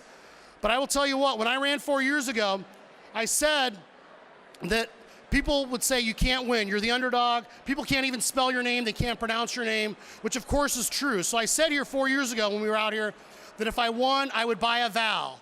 And unfortunately, I haven't been able to buy a vowel, but I will tell you what, I got a message for Tom Steyer that the California billionaire that spent all that money, I'll tell you what, when you mess with the Burno, you're gonna get the burn, but you're never gonna get my O. So Those were words from Attorney General Republican candidate Mark Brnovich, who is actually currently leading over his opposer, January Contreras. We're now going to swing things over to Abdel Jimenez, who is continuing to track other races and joins us now in the broadcast center. Abdel? Yes, the Associated Press has officially called the Texas Senate race for Republican incumbent Ted Cruz. And in Georgia, there still hasn't been an official report on the winner there. Democrat Stacey Abrams right now has about 46% of the vote, with Republican Brian Kemp with about 54% of the vote. It's been a razor-thin governor's race in Florida all night. However, Democrat Andrew Gillum just announced his concession to Republican Ron DeSantis, a close ally of President Donald Trump. Gillum losing his bid as potentially the first black governor in that state. In the broadcast center, Abdel Jimenez, Cronkite News. All right, Abdel, thanks so much. Now we're going to go back to the forum. Ashley Mackey is down there live with another update. Ashley? Thanks, Bryce. I'm here with Samantha Bird, ASU freshman and first-time voter. Samantha, can you tell me why you decided to vote this election? So from a young age, my mom's always just taught me that, it's all right to vote, and I just thought it was a good opportunity since I'm finally old enough to vote and to have my voice heard. And as a first-time voter, what was your experience like? So I did the early ballot. So my mom brought it down from Yuma because I'm registered there, and I filled it out and just stuck it in the mail, and basically just now here we are. Well, congratulations on voting for your first time. Thank you for joining us. And in the First Amendment Forum, Ashley Mackey, Cronkite News. Thank you so much, Ashley. And votes are continuing to be counted down at the Maricopa County Tabulation and Election Center in Phoenix. Holly Bernstein is there. Holly? Yeah, I was speaking with Fontes just a couple of moments ago, and Fontes told me an update about what Jimmy was reporting on earlier with the data packs. And so those will be plugged into readers, which will then be followed by sending the data to tabulations. And results will be updated as they come in, and we'll continue to update you on those results right here on Cronkite News. Just some examples of those results. And again, nothing is final yet. These are just as they are rolling in. In the congressional races, Ruben Gallego is in the lead by 84% for his district, and Greg Stanton, former mayor of Phoenix, is up by 60%. But those are just some of the numbers for Congress. We heard earlier that Doug Ducey is ahead by 58%, but we'll have more on these results throughout the night, so back to you in the studio. All right, Holly, thanks so much. And full coverage of the candidates and these issues is available on our website, cronkitenews.azpbs.org. Just look for our special election section, and there's lots of stories on there, as well as our social media channels. And our Cronkite News team, based in our Washington bureau, is looking at the national picture. We're going to go back to Ian Solomon on Capitol Hill. Ian? Two things are certain for the Arizona Senate race. Whoever wins will be the first woman elected to the Senate in the state. And whatever the outcome, it will not determine the control of the U.S. Senate either way. News outlets are projecting the Republican Party will likely maintain and control of the United States Senate. Republicans appear to have knocked off Democrats in Indiana, North Dakota, and staved off a challenge to Ted Cruz in Texas. If the reports hold true, Democrats will not be able to obtain the majority. With interim Senator John Kyle likely leaving in January, Arizona could have two freshman senators in 2019. In Washington, Ian Solomon, Cronkite News. Thank you, Ian. We appreciate that update. Let's check in now with Yatsi Medina, who is live in Scottsdale at the GOP watch party. Yatsi?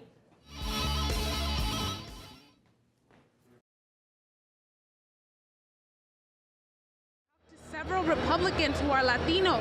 They talk about specifically their support and why they're here to support Doug Ducey and all these other Republicans. They talk about mainly how they are here to support these Republicans, and they're not here to go against immigration or anything like that. They're just trying to join together and spread their voice. I also had the opportunity to talk to another person who was an immigrant, and she talked about the process that her family had to go through in order to come here to the U.S., and she talks that she just wants people to do things the legal way. Those are some of the things that people have talked to me about the importance of coming to this event and why they are standing by the Republicans. For Cronkite News, I'm Yatsi Medina. All right, Yatsi, thanks so much for that update out at GOP headquarters. Yep. And now we're going to take a look at some of our numbers, starting off with the Senate race between Democratic candidate Kyrsten Sinema and Republican candidate Martha McSally. You see Martha McSally is in the lead right now with just 1 point, with 49.3%, and Kyrsten Sinema trailing behind her with 48.4%. Next, we're going to look at District 1 for the U.S. House. Right now, Tom O'Halloran is leading with 51.9%. He is the Democratic candidate in that position, and he's the incumbent as well. And we're going to take a quick, we're going to go right to District 2, looking at Ann Kirkpatrick at 55.1%, and then Leah Marquez Peterson behind her with 44.9%. And down in District 3, the incumbent, Raul Grijalva, is leading with 60.6%. This is him seeking his 9th term for that district. And looking at District 4, we have Democratic candidate David Brill just behind Paul Gosar with 30.6%. Paul Gosar high above and in the lead with 68.2%. And then Green Party candidate Harry Yaksha Gregor Knauer with 1.2%. In District 5, the incumbent Andy Biggs leading with about 20% of the vote at 60% in District 5. And looking at District 6, we have another incumbent candidate, David Schweikert, with 56.4%, and Anita Malik behind him with 43.6%. In District 7, Ruben Gallego, the Democratic candidate, is leading. He was first elected to Congress in 2014, and tonight he's leading with about 84% of the vote in District 7. And looking at District 8, yet another incumbent, Debbie Lesko, leading with 56.3%, who won the congressional seat in April special election over Trent Franks. And then looking at Democratic candidate Hiral Tipirneni with 43.7%. And in District 9, the Associated Press has already called this race for the Democratic candidate Greg Stanton. This is the seat that's being vacated by U.S. Senate candidate Kyrsten Sinema. So about 60% of the vote for Greg Stanton ahead of Stephen Ferraro with only 40% of the vote. Those are some of the results that we have right now in the federal races. And now we're going to get over to Jordan Evans. He's tracking the latest on social media here in our studio. Jordan?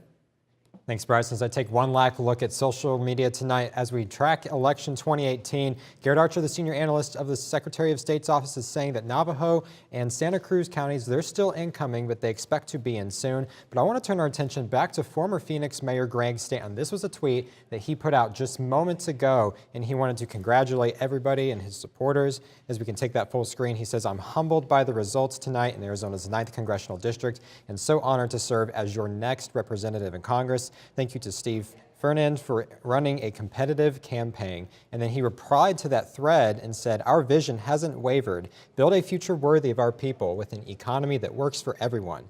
But to do it, we have to get past the divisiveness and work together. We must seek solutions, not sow discord. That's what this campaign has been about." So definitely some nice, wise words from former Phoenix Mayor Greg Stanton. That's it from here in the Social Center here at the Cronkite News Studio. I'm going to send it back to you guys at the desk. Jordan, thank you so much for those social updates. We appreciate it. Now we're going to take a look at some of the historic firsts already achieved around the nation tonight. Samantha Lomibao has national results. Rashida Tlaib and Ilhan Omar are expected to win in Michigan and Minnesota, respectively, becoming the first Muslim woman in Congress. Omar is also the first Somali American and refugee to be elected.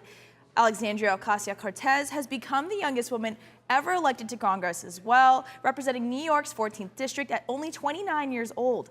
The first Native American woman to Congress in history is Sharice Davids, an openly gay ex-MMA fighter from Kansas, and Democrat Deborah Haaland from New Mexico. Colorado elected also the first openly gay governor, Jared Polis, a Democrat. In the broadcast center, Samantha Lomibao, Cronkite News. All right, Samantha, thanks so much. Cronkite News is covering all aspects of the 2018 election. Make sure you're following us on social media for updates throughout the night and until all of these races are called. Right now, though, we're going to go over to Gabriella Becerra. She's live in Scottsdale at the Republican Watch Party. Gabriella?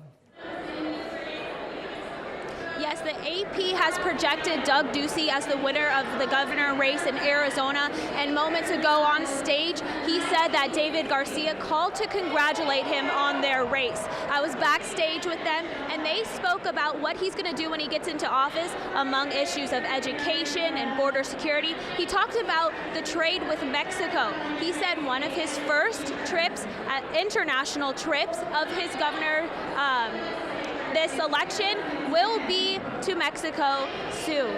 So we'll keep you updated with that, and be sure to keep following us on social media for updates, and check in with our website, cronkitenews.azpbs.org. We're going to throw it back to you guys in the studio at the Republican Watch Party in Scottsdale. Gabriella Becerra, Cronkite News. Gabriella, thank you so much for that update. As you heard, Governor Doug Ducey is projected to win, according to AP. We're now going to check back in with Micah Bledsoe in downtown Phoenix at the Democratic Watch Party. Micah, what do you have for us? I'm here with David Garcia's wife, Lori Higuera. She's going to tell us more about what we just heard. Lori, can you tell me more about how David plans to continue this hope and spark of change here in Arizona?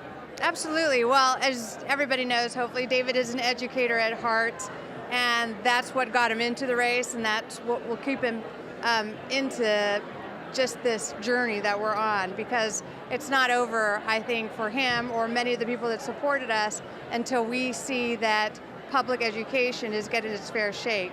It's so important for all of our students and parents who choose public education, and we realize that. And so there's many ways to do it. It's not just as a politician, it's as an educator, it's as a supporter, it's as a parent, as a community member. So he wears all those hats as well, and he'll continue to wear those hats. What's the most important thing about education that we need to discuss here in Arizona? I think with education, we need to make sure we're funding it well, and that's not only making sure that our teachers are paid well so that they stay there and we have high quality teachers, but making sure that the textbooks that they're using are up to date and comprehensive and inclusive, that making sure that the playground equipment our kids are playing on are in good shape, and the Capitol is well done. Not just the educators, but the school psychologists are there. It's a whole comprehensive package that we look at, and unfortunately, sometimes the rhetoric gets tied up in just looking at teachers' salary, but it's the whole package that we're looking at. All of that needs to be looked at as one and improved. Thank you so much, Lori. We've heard lots tonight. We heard from David Garcia. We also heard from former Phoenix Mayor Greg Stanton as they gave their close tonight. I'm here in downtown Phoenix. Micah Bledsoe, Cronkite News. All right, Micah, thanks so much. Now we're going to get over to Kimberly Yee. She's speaking live at the GOP Watch headquarters, and she's currently the Arizona Senate Majority Leader. Tonight, she's the candidate for State Treasurer. We're going to go to her live. And I want to introduce someone very special to me tonight who is here. He's my dad.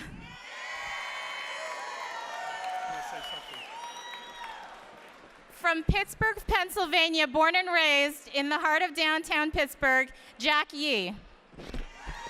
Thank you. And a former Army veteran. Thank you. This is a great evening for celebration, and I am so proud of my daughter, Kimberly. I'm the proud dad.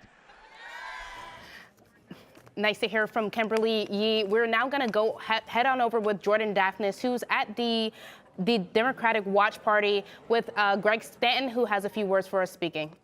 Jordan? Yeah, I'm with Greg Stanton. He just gave his his speech. You just won the race. Tell me about what you're feeling right now. I'm feeling great right now. My wife and I worked incredibly hard with my campaign team. We fought for every single vote. We went hard at every vote.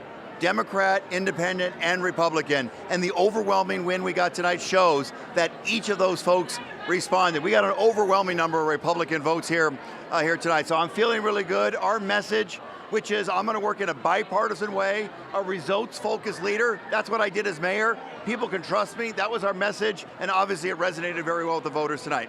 Right, and you were mayor for many years, and you made the leap to go out for this race. Tell me about that move.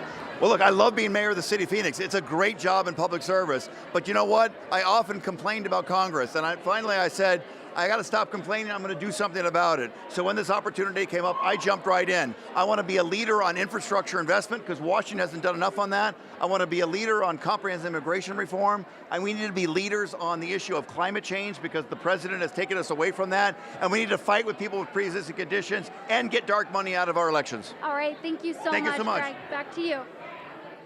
All right, Jordan, thanks so much. This concludes our live election coverage here on Cronkite News. For continuing up-to-date coverage, follow us on Facebook and Twitter, and go to cronkitenews.azpbs.org. We now turn to our partners at Arizona Horizon, who will continue to monitor election results as they come in on Channel 8.1.